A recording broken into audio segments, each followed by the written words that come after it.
close your eyes for a moment and allow your mind to journey back. Imagine a world you have never seen, a world that existed not in some distant galaxy, but right here on our own Earth. This is a world that predates every chapter of history you were taught in school, a time before human civilization as we know it even began, before the first great pyramids rose from the sun-scorched sands of Egypt, before the first emperors unified China, before humanity even conceived of the written word. There was supposedly something else, something truly extraordinary, something that challenges every fundamental assumption we hold about who we are and where we came from. Tonight, we will explore one of the most controversial and captivating theories in human history. It is a theory that suggests highly advanced beings walked this planet hundreds of thousands of years ago, beings so powerful, so technologically sophisticated, that ancient humans could only perceive and describe them as gods. These beings had a name. The Sumerians called them the Anunnaki. And according to a radical interpretation of ancient texts, they didn't just visit Earth. They ruled it. They shaped it. And most astounding of all, they created us. Before we plunge any deeper into this mystery, take a moment to hit that like button and prepare for the revelations to come. Let me know in the comments where you're tuning in from and what time it is in your corner of the world. And as always with our videos, the visuals are here to add context, but they are not essential to follow the narrative. We appreciate you always having our back. Now prepare yourself and let's dive in. The story we are about to tell isn't found in your history textbooks. It will not be taught in any university, and perhaps for good reason. Because if even a fraction of it is true, it would mean that everything we think we know about our own origins is incomplete at best, and fundamentally wrong at worst. It would mean that the entire timeline of civilization needs to be rewritten.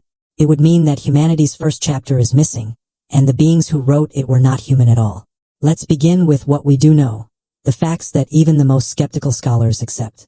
Around 200,000 years ago, anatomically modern humans, Homo sapiens, emerged in Africa.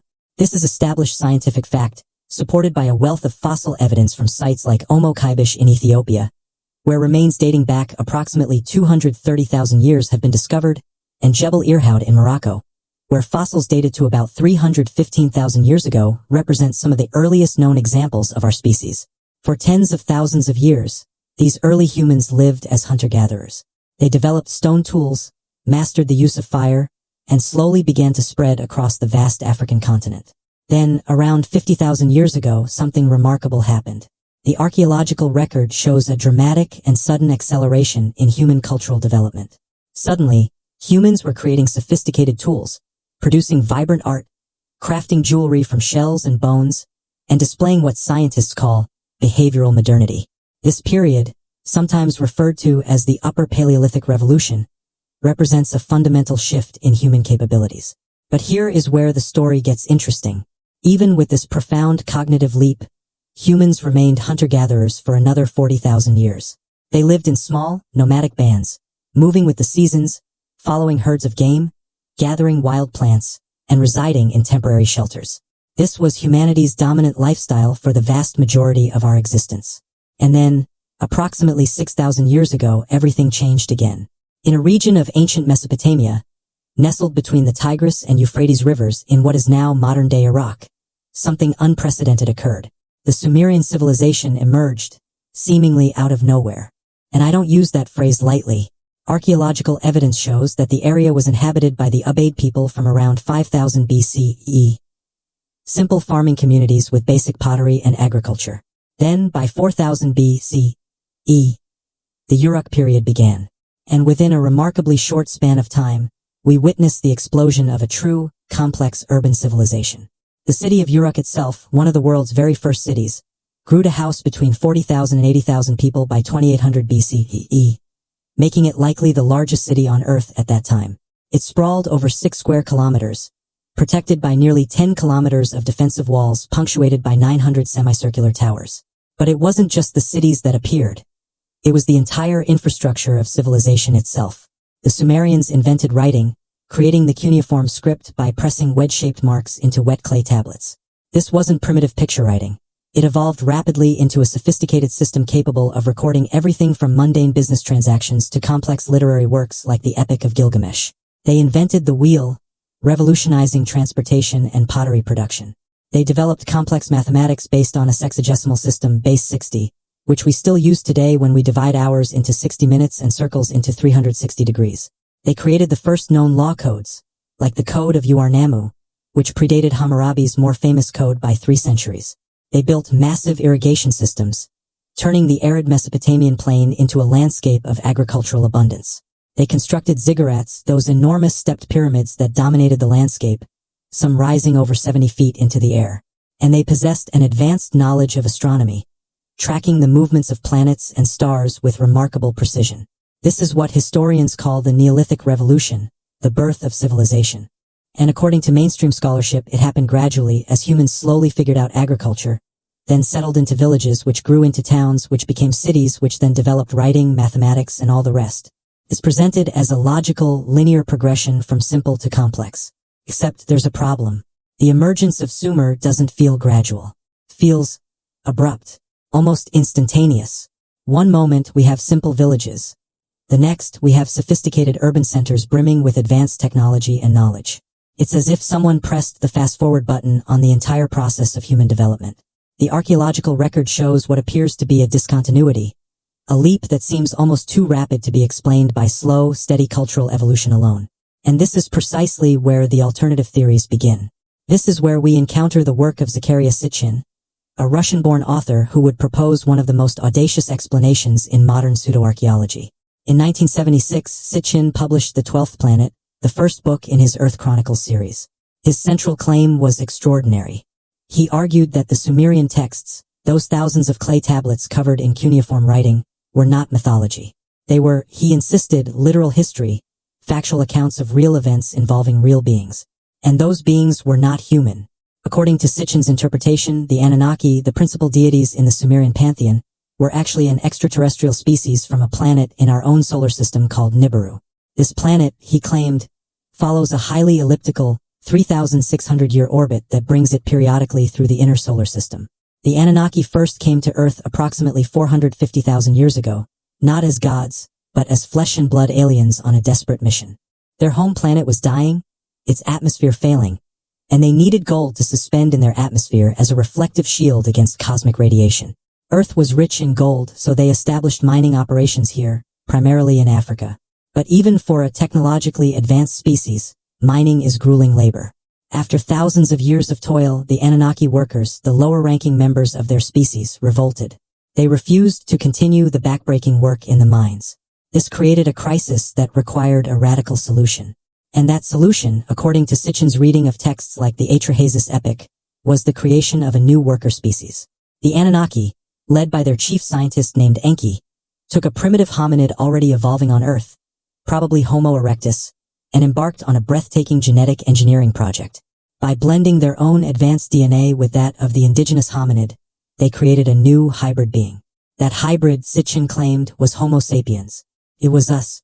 We were designed, Sitchin argued, to be workers, a slave species created specifically to toil in the gold mines and serve our Anunnaki masters.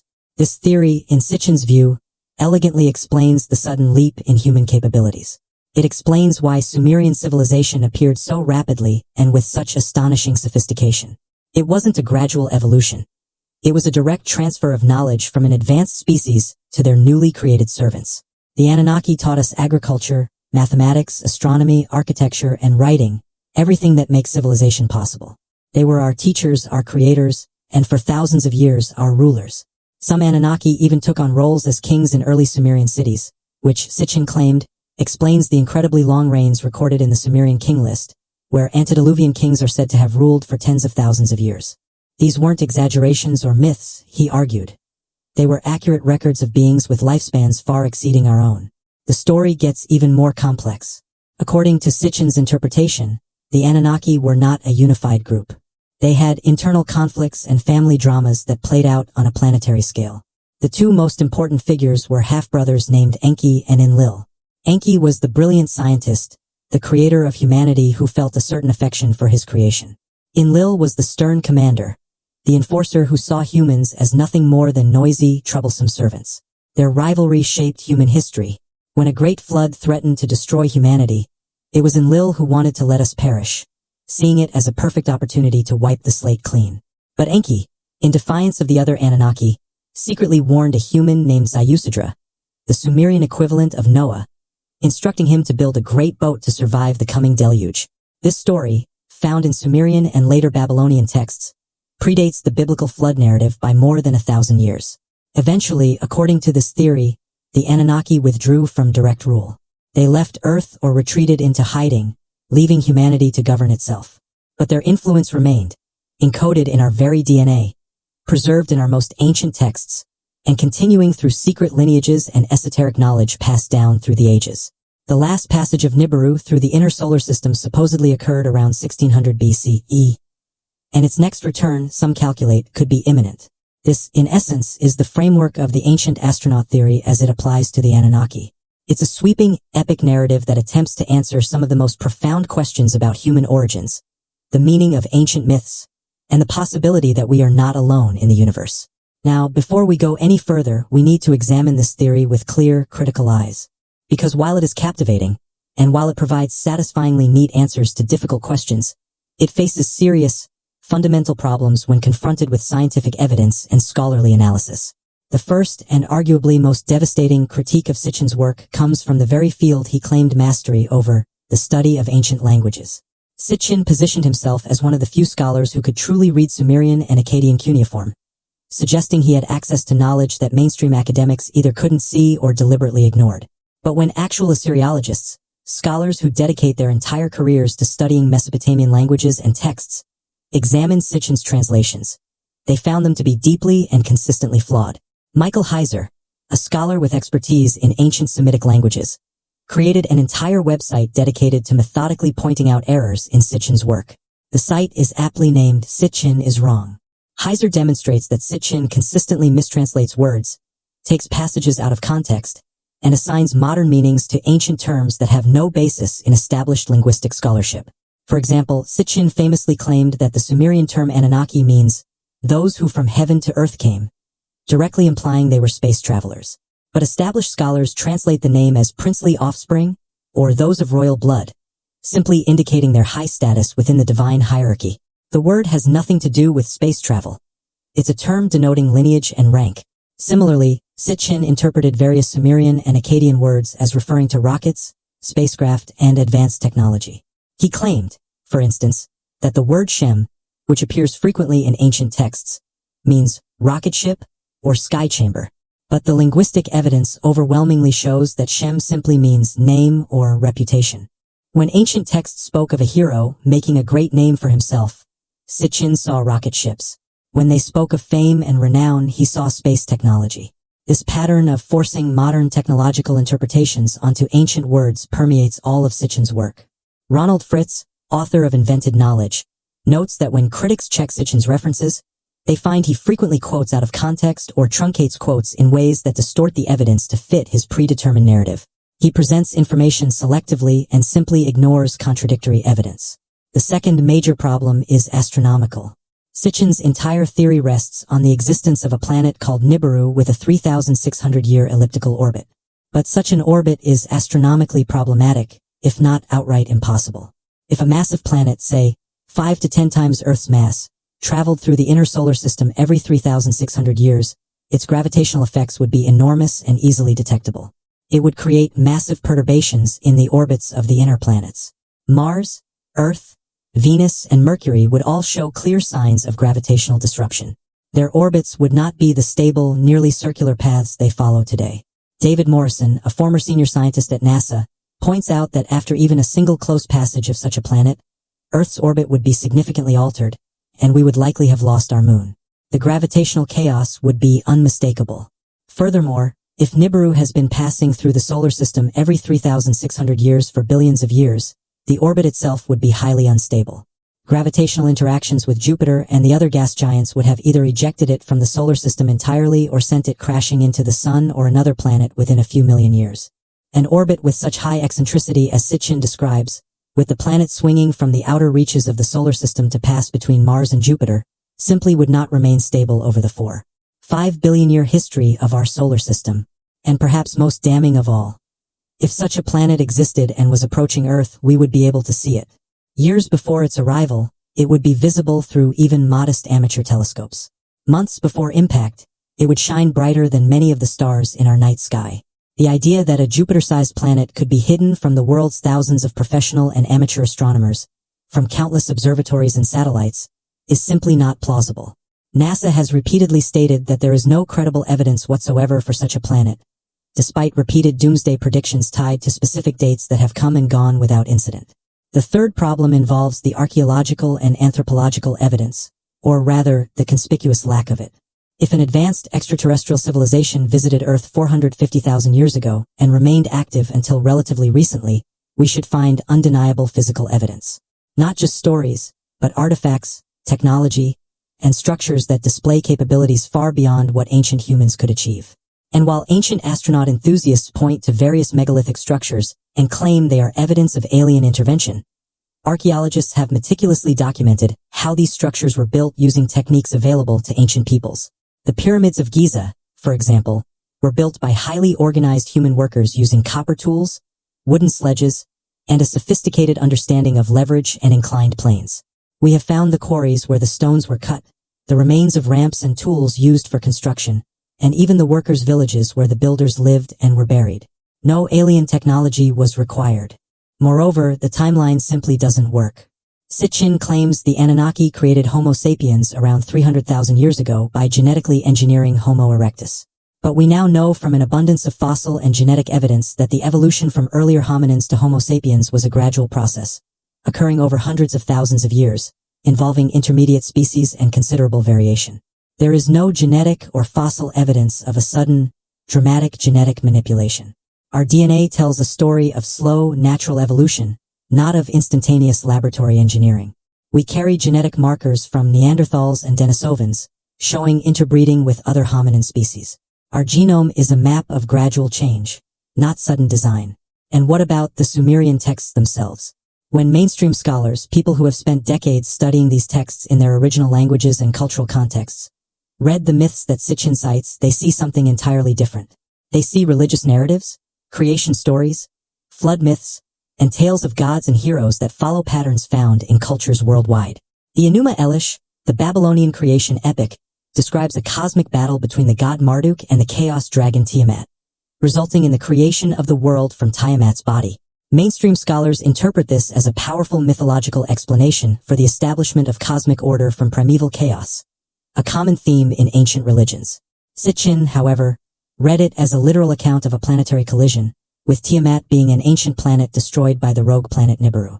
The Atrahasis epic, which describes the creation of humans by the gods to be their workers, is seen by scholars as an ideological myth, a story that explains why humans must work and toil, and why life is full of hardship. It's a narrative about the human condition, not a genetic engineering manual. When the text says the gods mixed clay with the blood of a slain god to create humans, mainstream scholars see potent mythological imagery. Sitchin saw a literal description of DNA mixing. This fundamental difference in interpretation, metaphor, and symbolism versus literal, technical description is the great divide that separates believers from skeptics.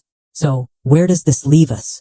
If Sitchin's specific claims are unsupported by linguistic, astronomical, and archaeological evidence, if his translations are unreliable and his conclusions drawn from cherry-picked data, does that mean there's nothing of value in exploring these ancient texts and the mysteries they contain? Not necessarily. But before we move forward, we need to examine more deeply what the actual archaeological evidence tells us. Because the true story of human civilization, when reconstructed from hard evidence rather than speculation, is fascinating in its own right, and it directly contradicts the timeline proposed by ancient astronaut theorists. Let's start with the most fundamental question. When did anatomically modern humans actually appear? The fossil record gives us increasingly clear answers, even if those answers continue to be refined as new discoveries are made. The oldest confirmed Homo sapiens fossils come from Jebel Irhoud in Morocco, dated to approximately 315,000 years ago. These skulls show a mix of modern and archaic features, representing a transitional stage in our evolution. The Omo Kaibish fossils from Ethiopia, dated to around 230,000 years ago, show more clearly modern anatomy. The Florisbad skull from South Africa, dating to about 259,000 years ago, provides additional evidence of early Homo sapiens emerging across the African continent. What's crucial here is that these dates place the origin of our species far earlier than Sitchin's proposed 300,000-year timeframe for Anunnaki genetic engineering. But more importantly, the fossil record shows a gradual transition, not a sudden leap. Between 500,000 and 300,000 years ago, we see the emergence of archaic Homo sapiens, species that show a mosaic of features, some ancestral and some modern. The evolutionary path from these archaic humans to fully modern Homo sapiens took hundreds of thousands of years, with different populations in different parts of Africa evolving at different rates. This is exactly what we would expect from natural evolution, not what we would expect from a sudden genetic engineering event. If aliens had taken Homo erectus and rapidly upgraded them to Homo sapiens around 300,000 years ago, we should see a dramatic discontinuity in the fossil record. We should see Homo erectus one day and boom, fully modern humans the next, with nothing in between. But that's not what we find. We find a gradual accumulation of modern features over immense stretches of time, with considerable variation between populations. It is a pattern that makes perfect sense for gradual evolutionary change, but makes no sense for intelligent design. The genetic evidence tells the same story. When scientists analyze human DNA, they can trace our lineages back through time. Mitochondrial DNA, which is passed down exclusively through the mother, shows that all living humans share a common female ancestor who lived in Africa between 150,000 and 200,000 years ago. This woman, often called mitochondrial Eve, wasn't the only woman alive at the time, but she's the one whose mitochondrial lineage survived to the present day. Similarly, Y chromosome DNA, passed from father to son, traces back to a common male ancestor, Y chromosomal Adam, who lived roughly 200,000 to 300,000 years ago. These genetic dates align beautifully with the fossil evidence for the emergence of modern humans. They do not align with an alien intervention 450,000 years ago. Moreover, human genetic diversity shows clear patterns of descent with modification. We carry genetic markers from Neanderthals, evidence that our ancestors interbred with them between 50,000 and 60,000 years ago. We also carry DNA from the Denisovans, another archaic human species that lived in Asia. If we were created by aliens as a separate, designed species, this interbreeding shouldn't have been possible, or at the very least, it would have resulted in sterile hybrids like mules from horses and donkeys. But the interbreeding was successful, and we carry functional Neanderthal and Denisovan genes that continue to affect our immune systems, our metabolism, and even our responses to high-altitude environments. This genetic evidence of interbreeding is powerful proof that modern humans emerged through natural evolutionary processes, not alien genetic engineering. We are not a separate creation. We are part of the continuous, branching evolutionary tree of life on Earth, sharing common ancestors with all other life forms, from bacteria to bonobos. Our DNA is written in the same genetic code as every other organism on this planet, using the same 4 nucleotide bases, the same amino acids, the same cellular machinery. If we were designed by advanced aliens, why would they use the exact same biochemistry as Earth life? Why wouldn't they introduce something novel, something that would clearly mark us as engineered? The simplest explanation is that we evolved here, from earlier hominins, through the well-understood mechanisms of mutation, selection, and genetic drift. Now, let's turn to the archaeological evidence for human behavior and culture. This is where things get truly interesting because it shows us that the development of human civilization was not a gift from the gods, but a long, difficult process of trial and error, innovation, and setbacks spanning tens of thousands of years. The oldest evidence of symbolic behavior, arguably the hallmark of modern human cognition, comes from Africa. Ochre pigments, used possibly for body decoration or rock art, have been found at sites dating back 300,000 years. Shell beads, indicating personal ornamentation and symbolic thought, appear around 100,000 years ago. Engraved ochre pieces from Blombo's cave in South Africa date to about 75,000 years ago, showing deliberate geometric patterns that might represent early attempts at symbolic communication. These aren't sudden, revolutionary developments. They emerge gradually, fitfully, appearing and disappearing in the archaeological record as different populations experimented with new forms of expression. If the Anunnaki had given us advanced knowledge 300,000 years ago, the archaeological record should be littered with evidence of sophisticated technology appearing almost immediately. We should see metallurgy, organized agriculture, writing, and mathematics, all the core elements of civilization, emerging shortly after our supposed creation. But we see nothing of the sort. For the first 250,000 years of Homo sapiens' existence, we lived as hunter-gatherers, using stone tools that were only incrementally more sophisticated than those of our hominid ancestors from hundreds of thousands of years prior. The Great Leap Forward, what is often called the Upper Paleolithic Revolution, doesn't happen until around 50,000 years ago. And even then, it's not a universal, planet-wide event. It ignites first in Africa and the Middle East, then spreads to Europe and Asia. Different populations developed these new behaviors at different times and in different ways, heavily influenced by local conditions and cultural transmission. This patchwork pattern of development makes perfect sense as a story of human innovation, but it makes no sense if advanced beings were our teachers. Let's look specifically at the development of agriculture, because this is absolutely crucial to the emergence of civilization. For 95% of human history, we were nomadic hunter-gatherers. We followed game animals, gathered wild plants, and moved with the seasons. This lifestyle demanded an extensive, intimate knowledge of the environment but required relatively simple technology. Then, starting around 12,000 years ago, in several different parts of the world independently, humans began to domesticate plants and animals. In the Fertile Crescent, which includes Mesopotamia, people began cultivating wheat and barley. In China, they domesticated rice and millet. In Mesoamerica, they cultivated maize, beans, and squash. In each of these regions, the process took thousands of years. It wasn't a sudden gift of knowledge. It was a gradual, painstaking shift, from harvesting wild plants to protecting and encouraging their growth, to deliberately planting seeds, to selecting for desirable traits, and eventually to creating fully domesticated crops that could no longer survive without human intervention. The archaeological evidence shows this progression with stunning clarity. We find sites where people were intensively harvesting wild cereals long before they started planting them. We find intermediate forms of plants that are only partially domesticated. We find grinding stones and other tools used to process grain, showing the parallel development of new food processing technologies. It is a story of human experimentation, trial and error, and learning, spread over millennia. Similarly, animal domestication shows a clear, traceable progression. Dogs were the first animals to be domesticated, likely from wolves that began scavenging around human camps some 15,000 to 20,000 years ago.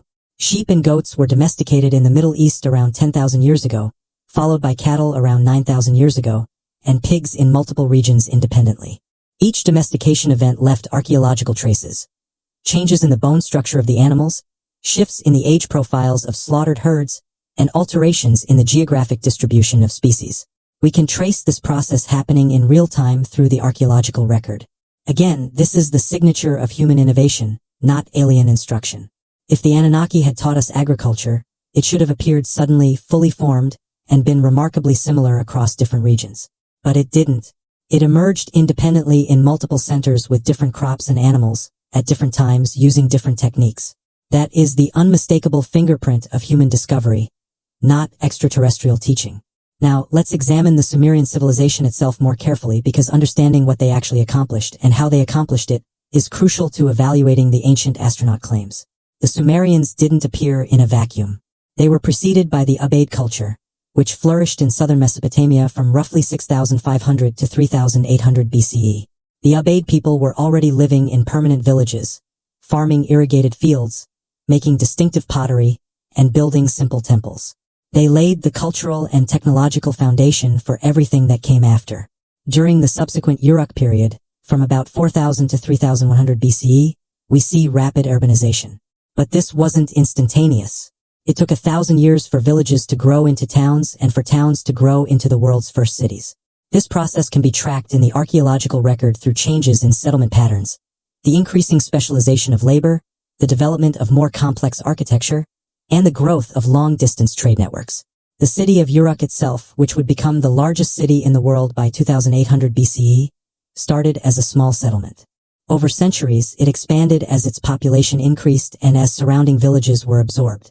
The famous walls that Gilgamesh supposedly built weren't constructed overnight. They represent generations of labor, with multiple phases of construction, repairs, and expansions over time.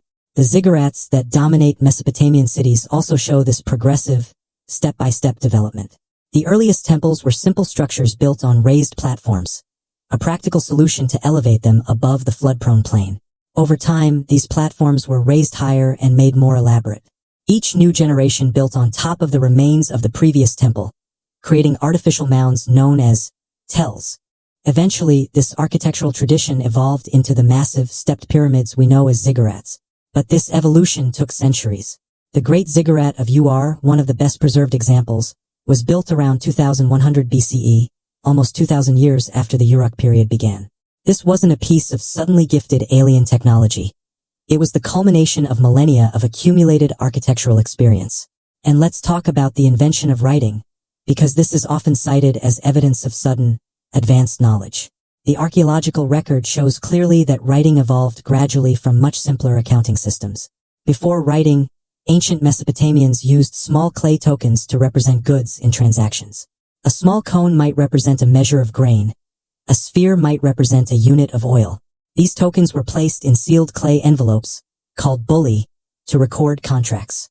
Eventually, people started pressing the tokens into the soft clay of the envelope before sealing it, leaving an impression that showed what was inside. This innovation made the tokens themselves redundant. People soon realized they could simply press the shapes into flat clay tablets. Then came the next logical leap. They didn't need the physical tokens at all. They could just use a stylus to draw the shapes of the impressions. These drawings gradually became more abstract and standardized into the wedge-shaped marks we call cuneiform. Initially, the symbols were pictographic, simple drawings representing objects. A circle with a cross meant sheep. A bowl shape meant food. But as the system became more sophisticated, a revolutionary change occurred. Symbols began to represent sounds rather than just objects. This allowed scribes to write out any word in their language, including abstract concepts. This entire process, from simple tokens to a fully functional writing system, took about 2,000 years. We have examples of every single stage preserved in clay tablets. It is a beautiful, undeniable demonstration of human innovation, with each generation building on the work of their predecessors to gradually create something revolutionary. No aliens needed. The mathematical and astronomical knowledge of the Sumerians and their Babylonian successors is impressive, but again, it developed gradually and for intensely practical reasons. They needed mathematics to manage land distribution, calculate harvest yields, organize large-scale construction projects, and conduct trade. They developed a sophisticated base 60-number system, sexagesimal, which we still use today in measuring time and angles, because 60 is a highly divisible number. It has many factors, making calculations with fractions much easier in an era without decimals. Their astronomy developed because they needed accurate calendars for agriculture. Knowing when to plant and when to harvest was literally a matter of survival. They watched the sky, noticed patterns, recorded observations over generations, and gradually built up a detailed understanding of celestial cycles.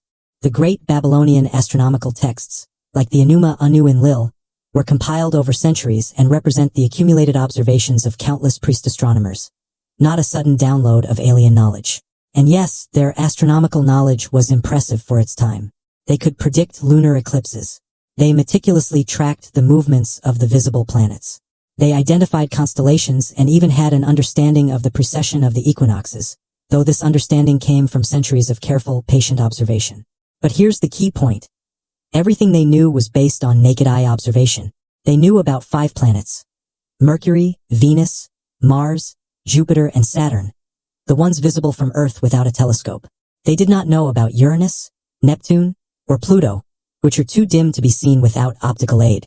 This is exactly what we would expect if their knowledge came from human observation, not from spacefaring aliens who presumably would know the complete layout of our solar system. The claim that cylinder seal VA-243 shows all 12 planets, including the Sun, Moon, and Nibiru, has been thoroughly debunked by scholars who can actually read cuneiform and understand Mesopotamian iconography. The seal doesn't depict the solar system at all.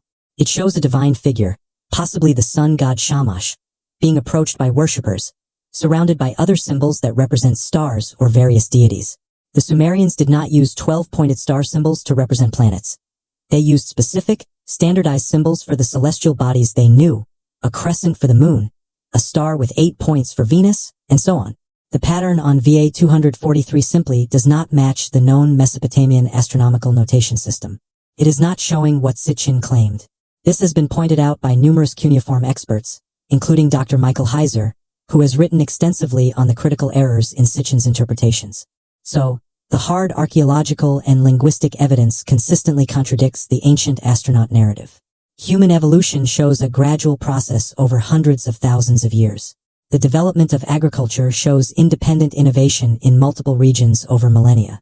The emergence of Sumerian civilization shows progressive development building on earlier local cultures. The invention of writing shows a clear, traceable evolutionary path from simpler systems. And the astronomical knowledge of the Mesopotamians is exactly what we'd expect from careful, dedicated human observation over many generations.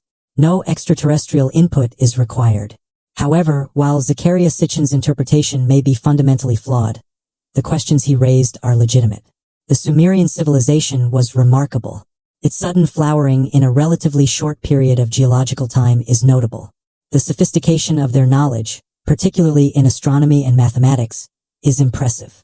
And the myths themselves, these stories of gods descending from the heavens, of a great flood, of humans being created to serve divine beings, are genuinely intriguing.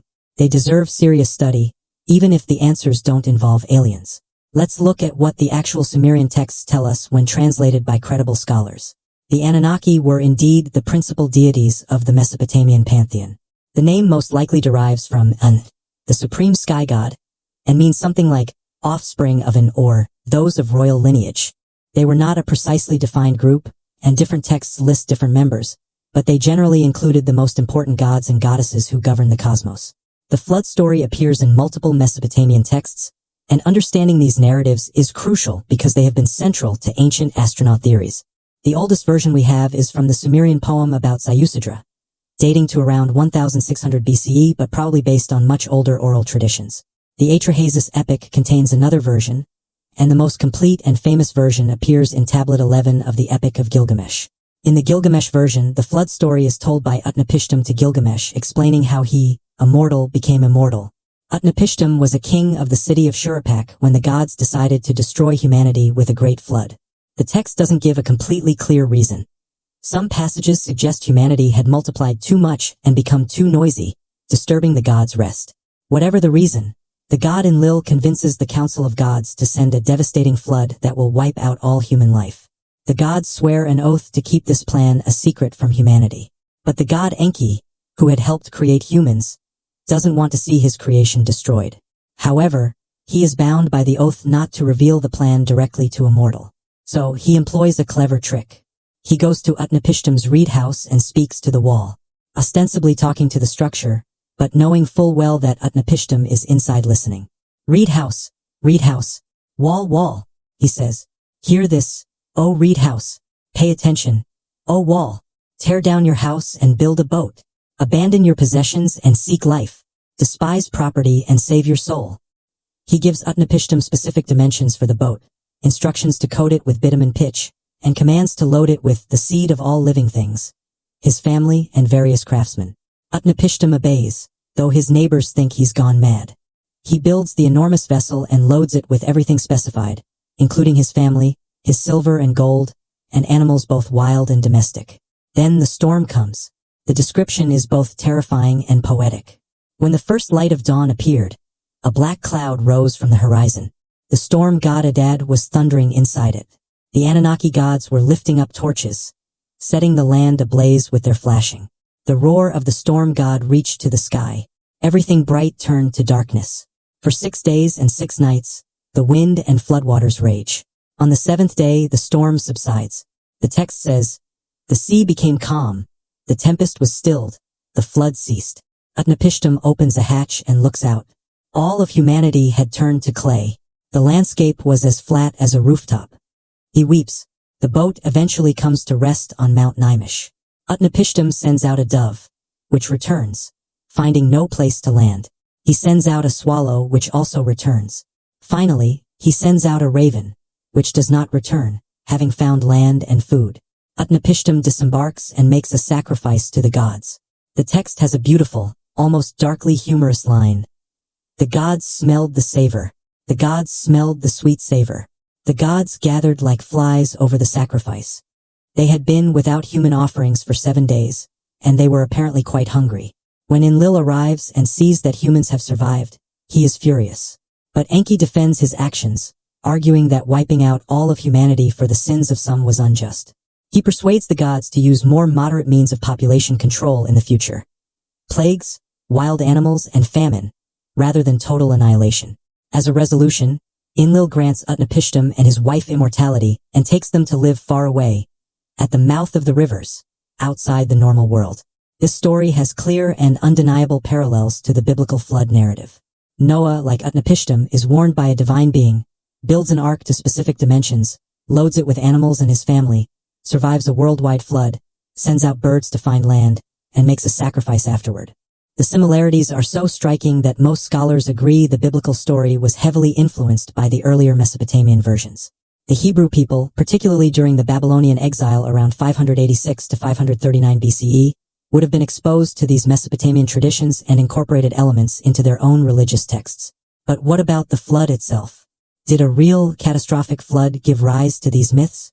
This question brings us to the Younger Dryas impact hypothesis and the tantalizing question of whether civilization might be far older than we think. Around 12,800 years ago, Earth's climate was steadily warming, emerging from the last ice age. Then, suddenly, temperatures plummeted again, plunging much of the northern hemisphere back into near-glacial conditions. This period, known as the Younger Dryas, lasted for about 1,200 years before ending just as abruptly with a phase of rapid warming. What caused this dramatic climate reversal has been hotly debated. The mainstream explanation for decades was that the melting of North American glaciers disrupted ocean currents, particularly the North Atlantic circulation, causing regional cooling. But in recent years, a controversial alternative has gained attention: the Younger Dryas impact hypothesis. Championed by researchers including geologist Robert Schoch and investigative journalist Graham Hancock, it proposes that Earth was struck by fragments of a disintegrating comet around 12,800 years ago. These impacts, scattered across North America and possibly other continents, would have had catastrophic effects. The immediate explosions would have triggered massive wildfires across vast areas. Evidence for these fires appears in a widespread layer of carbon-rich black mat sediment found at numerous archaeological sites across North America, dating precisely to the start of the Younger Dryas. Within this layer, researchers have found nanodiamonds, microscopic diamonds that form only under the extreme heat and pressure of cosmic impacts. They have found high concentrations of platinum and iridium, elements rare on Earth's surface but common in asteroids and comets. They have found magnetic spherules, tiny balls of melted rock forged in the heat of impact. And they have found shocked quartz, crystals with unique fracture patterns that only occur under such extreme conditions. The impact hypothesis proposes that the heat from these explosions caused rapid melting of parts of the ice sheet covering North America, releasing an enormous volume of cold, fresh water into the North Atlantic. This would have disrupted the ocean's thermohaline circulation, the great conveyor belt that carries warm water northward and cold water southward. With this circulation shut down, the climate plunged back into cold conditions. At the same time, debris thrown into the atmosphere from the impacts and fires would have blocked sunlight, creating an impact winter that reinforced the cooling. The Younger Dryas finally ended when the ocean circulation reestablished itself, allowing warmth to return to the northern hemisphere. This hypothesis is still controversial and is not accepted by all scientists. Critics point out that some claimed impact markers can have non-impact origins, that the geographical distribution of evidence isn't perfectly consistent, and that the proposed mechanism for the ocean shutdown is debated. But proponents argue that the convergence of evidence, particularly the nanodiamonds and platinum anomalies, is incredibly difficult to explain without a cosmic impact. The debate continues as researchers on both sides conduct new studies. What's particularly intriguing from our perspective is the timing. The Younger Dryas period coincides with major changes in human culture. The Clovis culture of North America, characterized by its distinctive spear points, disappears from the archaeological record at the Younger Dryas boundary. Many large mammals in North America, including mammoths, mastodons, and saber-toothed cats, go extinct around the same time. While climate change and human hunting were already stressing these populations, the sudden catastrophe proposed by the impact hypothesis could easily have been the final blow. Even more intriguingly, the end of the Younger Dryas, around 9,600 BCE, marks a major turning point in human history. This is precisely when we see the first permanent settlements emerging in the Fertile Crescent. This is when agriculture begins to develop. The incredible site of Göbekli Tepe in Turkey, with its massive carved stone pillars built by supposedly pre-agricultural hunter-gatherers, dates to around 9,600 BCE, right at the Younger Dryas boundary. Some researchers, particularly Graham Hancock, have proposed that a sophisticated human civilization existed before the Younger Dryas, during the Ice Age. This civilization, based perhaps on now-submerged coastlines, may have possessed advanced knowledge of astronomy, mathematics, and engineering. The Younger Dryas catastrophe destroyed this civilization, but a few survivors scattered to different parts of the world, carrying with them fragmented pieces of their advanced knowledge. These survivors became the teachers, the culture bearers, the mysterious wise ones who appear in the founding myths of later civilizations. The Egyptian god Thoth, bringer of writing and knowledge, the Sumerian Apkallu, the 7 sages who brought civilization before the flood, the Mesoamerican Quetzalcoatl, the feathered serpent god who taught agriculture and astronomy.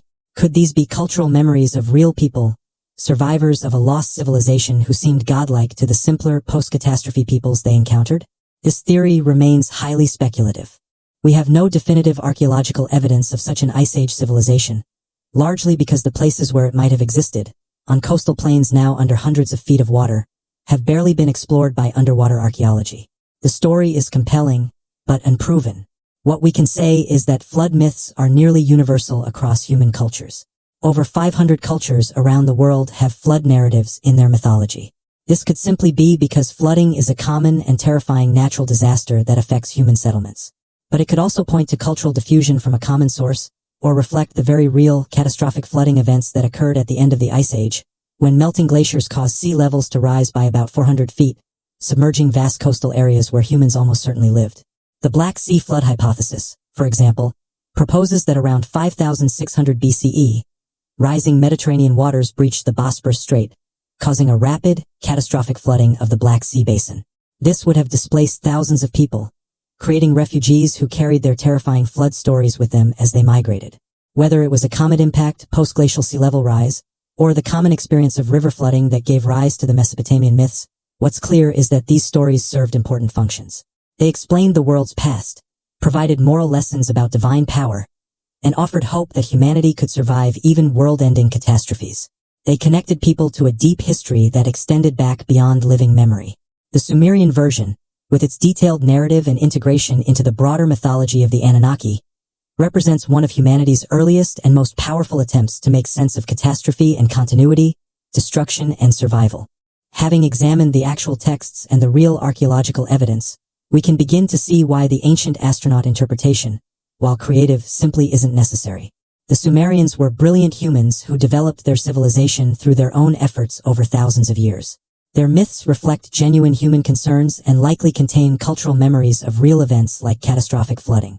Their gods, the Anunnaki, were religious and mythological constructs that served to explain the cosmos, justify social structures, and provide meaning to human existence.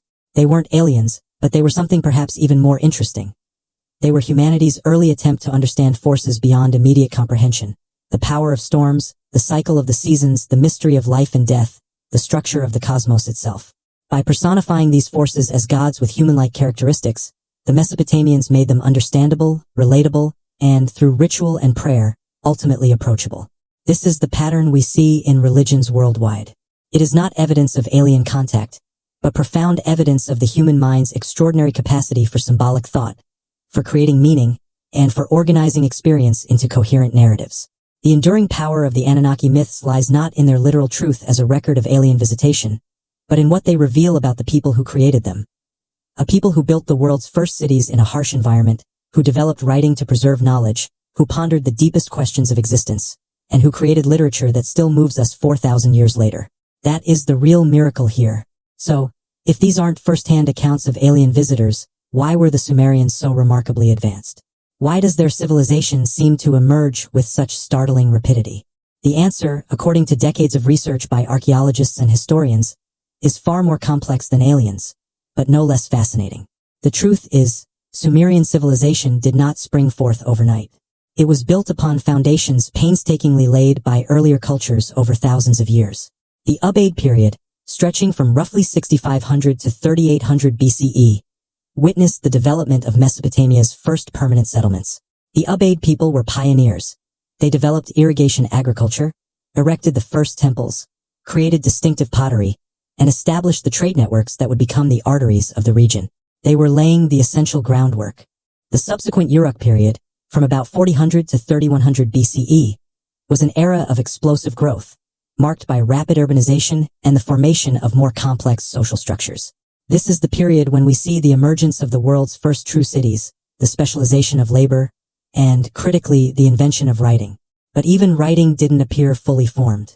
It evolved from a practical system of clay tokens used for accounting, gradually becoming more sophisticated as the administrative needs of a growing urban society demanded better methods of record-keeping. Mathematics developed out of necessity, managing large-scale irrigation projects, dividing land, and conducting trade all required calculation.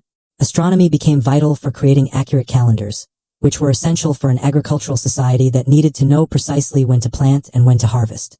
The undeniable connection between celestial cycles and earthly seasons made the study of the heavens a matter of practical importance.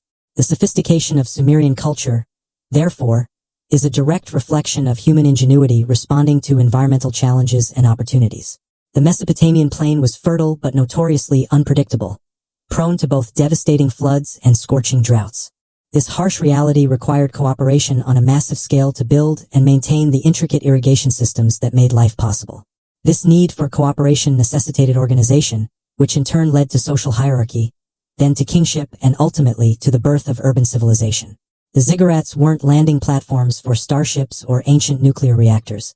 They were temples, artificial mountains built in a flat land utterly devoid of natural peaks, designed to symbolically bridge the gap between the terrestrial and the divine, bringing humans closer to the gods who were believed to dwell in the heavens.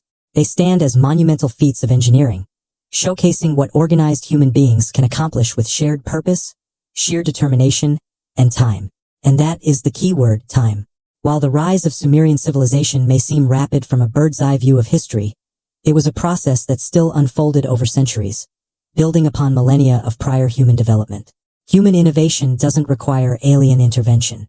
It requires need, opportunity, the cultural transmission of knowledge from one generation to the next, and the occasional brilliant individual who sparks a breakthrough. But this is where the story takes another fascinating turn. Because even if we reject Sitchin's fantastical interpretation, even if we accept the consensus of mainstream scholarship, we are still left with something remarkable and deeply mysterious. We are left with the undeniable fact that the Sumerians themselves believed the Anunnaki were real beings who had been physically present on Earth. They wrote about them not in distant, abstract terms, but as tangible entities who had walked among humans, established cities, and taught the arts of civilization. The myths describe these gods in strikingly anthropomorphic terms, with human-like bodies, emotions, and conflicts. They ate, drank, fought, loved, and made catastrophic mistakes. They were tangible, not transcendent. This is profoundly different from many later religious traditions, where gods are often portrayed as eternal, unchanging, purely spiritual beings. The Mesopotamian gods had a very different character. They were powerful, yes, but also limited. They were immortal, but not eternal. They had needs, they grew tired, and they could be defeated or tricked. In many ways, they resembled a highly advanced, long-lived race far more than they resembled omnipotent deities. This has led some researchers to propose a compelling middle ground, an idea poised between Sitchin's aliens and mainstream mythology. What if the Anunnaki were neither extraterrestrials nor pure mythological constructs, but rather the distorted cultural memories of a real, advanced human civilization that existed before the Sumerians? What if there was a lost chapter of human history, a sophisticated culture that was shattered by the cataclysms at the end of the last ice age, around 11,000 to 12,000 years ago? In this scenario, the survivors of this lost civilization, possessing advanced knowledge of agriculture, astronomy, and architecture, could have appeared godlike to the more primitive, scattered peoples they encountered. They could have become the great teachers, passing down their knowledge, which was then mythologized over thousands of years of oral tradition before finally being written down by the Sumerians. This theory, while speculative, doesn't require us to believe in aliens or impossible planets. It only requires that we consider the possibility that human civilization is older than we currently acknowledge, that there were advanced cultures that rose and fell long before the historical record officially begins. And there is some intriguing, tangible evidence to support this very possibility. The Younger Dryas impact hypothesis proposes that around 12,800 years ago, Earth was struck by fragments of a disintegrating comet.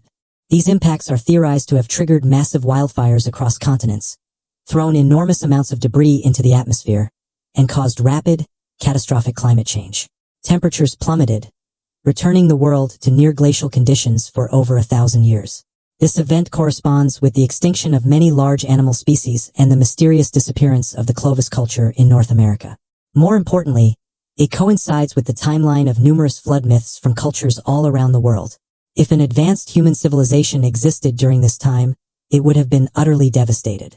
Rising sea levels at the end of the Ice Age submerged vast coastal areas, precisely where advanced maritime cultures would have been most likely to thrive. Any cities, ports, or settlements on those ancient coastlines now lie buried under hundreds of feet of water. The survivors, scattered and reduced to a fraction of their former numbers, might have appeared as wise teachers or gods, to the simpler cultures that remained. Over millennia, their story would be remembered and retold, their origins eventually attributed to the heavens, and their knowledge seen as a divine gift. This interpretation helps explain the global prevalence of flood myths, the curiously advanced knowledge embedded in some ancient texts, and the specific character of the Sumerian myths without requiring alien visitors. It suggests that human history is far more complex and ancient than the traditional narrative allows, that we have consistently underestimated our ancestors, and that civilization is not a simple, linear progression from primitive to advanced, but rather a cyclical process where cultures rise, reach great heights, fall to disaster, and must begin the arduous process of rebuilding from the ruins. Sites like Göbekli Tepe in modern-day Turkey lend powerful support to this view. Discovered in the 1990s, this massive megalithic temple complex dates to approximately 11,000 years ago. It was built by people who supposedly hadn't even invented agriculture or pottery yet. The sheer sophistication of the stone carvings and the immense organizational capacity required to construct such a monument fundamentally challenges our assumptions about what hunter-gatherer societies could achieve. If they could build Göbekli Tepe, what else might they have accomplished that has been lost to time? Furthermore, the underwater ruins found off the coasts of India, Japan, and elsewhere, while controversial and often disputed, hint at the possibility of submerged ancient structures. They could be indicators of advanced coastal civilizations lost to the rising seas. Every year, underwater archaeology reveals more about the drowned landscapes of the Ice Age world. We are only just beginning to explore what might lie beneath the waves. So perhaps the truth about the Anunnaki, about the origins of civilization, and about the meaning of the Sumerian texts lies somewhere between the extremes. Not aliens from another planet, but not simple primitive myths either. Perhaps they are the distorted but genuine memories of a lost, high human culture that seeded the great civilizations of the ancient world before fading into legend. Perhaps they are the symbolic encoding of sophisticated astronomical knowledge, celestial events and cosmic cycles understood by an ancient priesthood and preserved for posterity in the accessible form of a story. Or perhaps they are a complex combination of actual history, powerful allegory, and genuine religious experience, far too nuanced to fit into any single neat explanation. What we can say with certainty is that the Sumerians were brilliant. They were innovative. They were a deeply spiritual people, and they left behind a legacy that shaped every major civilization that followed in their wake. Their myths and stories, whatever their ultimate source or meaning may be, have captivated the human imagination for over 4,000 years. They speak to fundamental questions about who we are, where we came from, and what our relationship is to the great and powerful forces that lie beyond our control. The Anunnaki may not have been aliens from Nibiru. They may not have genetically engineered humanity in laboratories 200,000 years ago.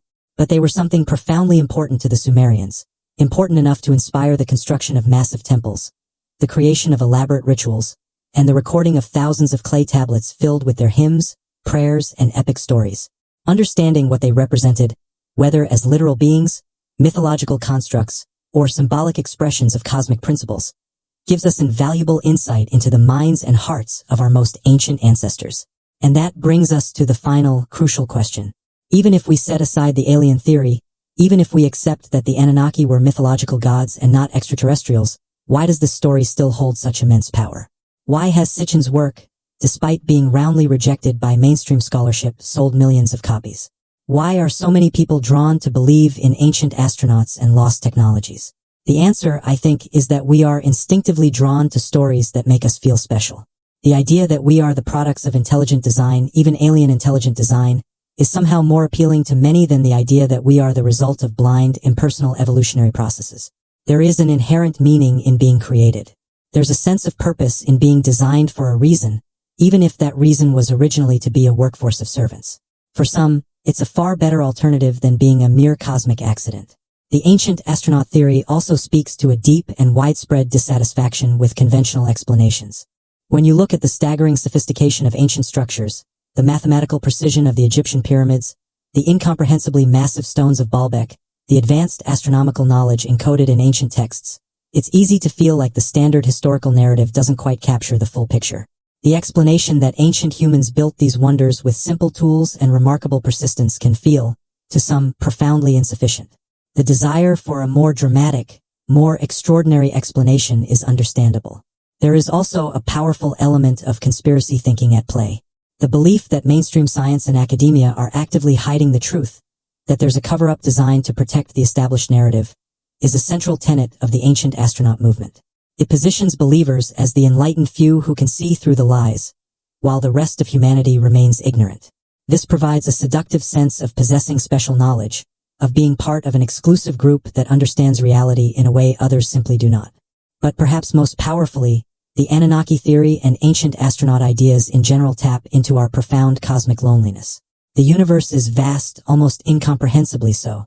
The distances between stars are so enormous that even if other intelligent civilizations exist, we may never make contact. We feel utterly alone on a small blue planet, orbiting an average star in an unremarkable corner of a galaxy that is just one among billions. That sense of isolation can be terrifying. The idea that we are not alone, that we have never been alone, that advanced beings have been visiting Earth for hundreds of thousands of years, is therefore a profoundly comforting thought. It makes the universe feel less empty, less indifferent, and more intimately connected to our own story. If the Anunnaki were real, then we are part of a larger cosmic community. We have relatives among the stars. We are not orphan children on a lonely world. We are part of a grand, ancient drama that spans the galaxy. That is an incredibly seductive narrative. Each generation contributes to the ever-growing collective knowledge of humanity. We stand on the shoulders of the Sumerians, just as they stood on the shoulders of those who came before them. And in turn, those who come after us will stand on our shoulders, building upon what we've learned and creating wonders we can't even begin to imagine. This is the true story of humanity. It is not a tale of passive creation by advanced aliens, but an epic of creating ourselves, slowly, patiently, over thousands of generations. It is a story of relentless adaptation, brilliant innovation, profound cooperation, and boundless creativity. A story that is still being written. The chapter on the Anunnaki, ancient astronauts, and hidden planets may be a fascinating detour from that main narrative, but it serves as a powerful reminder. Our innate human need for meaning, for connection, and for understanding our origins is as old as civilization itself. We may have better tools now for answering those questions. We have archaeology, linguistics, astronomy, and genetics. We have the scientific method, but the questions themselves haven't changed. We're still asking where we came from. We're still wondering if we're alone. We're still trying to understand our place in the cosmos. The answers we're finding today are different from what the ancient Sumerians believed, but they are no less profound. And the search continues. We haven't finished exploring our past. We haven't finished excavating ancient sites or translating ancient texts. We haven't finished learning what our ancestors knew and accomplished. Every year brings new discoveries that refine, and sometimes revolutionize, our understanding of human history. Perhaps one day, we'll find evidence that challenges everything we thought we knew. Perhaps we'll discover that the story of civilization is far more complex and ancient than we ever imagined. Perhaps we'll even find evidence of extraterrestrial contact, though it would likely look very different from Sitchin's narrative. Or perhaps we'll continue to find that the story of humanity is exactly what the evidence suggests. A story of slow evolution, of gradual cultural development, of human beings doing remarkable things with the capabilities they naturally possess. Either way, the journey to understand our past is worthwhile, because in understanding where we came from, we gain profound insight into who we are and who we might yet become. The Anunnaki, as myth, memory, or misinterpretation, are an integral part of that journey. They are part of humanity's long, ongoing conversation with itself about meaning and purpose. And that conversation continues today. In the work of archaeologists and historians, in documentaries and books, and in conversations just like this one. We're still telling stories about our origins. We're still trying to make sense of the ancient world. We're still fascinated by the mysterious and the unknown. That's a fundamentally human trait, and it's not going to stop, regardless of whether the Anunnaki were gods, aliens, or the imaginative creation of ancient priests trying to explain their world. The fascination endures because the questions are eternal. As long as humans exist, we will ask where we came from. We will wonder if there's more to existence than what we can see and measure.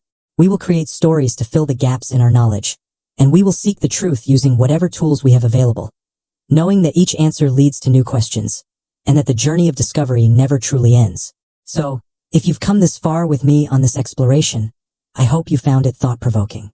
I hope you now see the Sumerian civilization not through the distorting lens of alien theories, but in all its genuine human complexity and achievement. I hope you appreciate the work of scholars who dedicate their lives to carefully translating ancient languages and reconstructing lost cultures. And I hope you recognize that rejecting unsupported theories doesn't mean rejecting mystery and wonder. The universe still holds countless mysteries. Human history still has blank chapters waiting to be filled. The past still has secrets to reveal. But we will discover those secrets through patient work, through careful analysis of evidence, through the unglamorous but essential work of science and scholarship, not through wild speculation and creative mistranslation. The true story of humanity is still being uncovered. One artifact at a time, one translation at a time, one discovery at a time.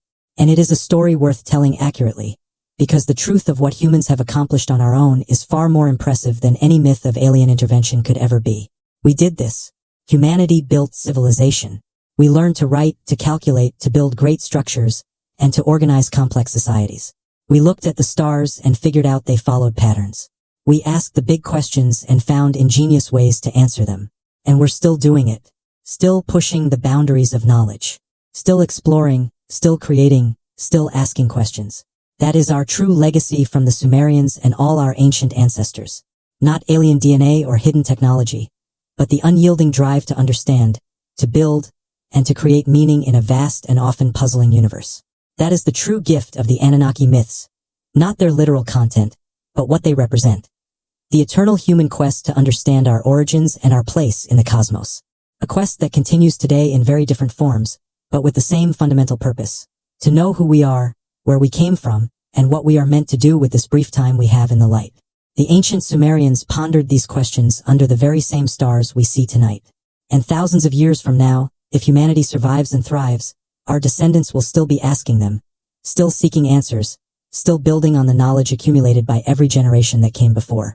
That continuity, that chain of curiosity and discovery reaching back to the first cities of Mesopotamia and forward to an unknown future, that is what truly connects us to the ancient world. Not mythical alien gods, but the shared human experience of wondering, questioning, and seeking truth. And in the end, that is far more meaningful than any ancient astronaut theory could ever be. If you've enjoyed this deep dive into ancient mysteries and the search for truth, please consider igniting that like button and subscribing to the channel. Let me know in the comments what you thought about the Anunnaki theory. Do you find it compelling? Or do you side with mainstream scholarship? And what ancient mysteries would you like to see explored next? Thank you for joining me on this journey through time.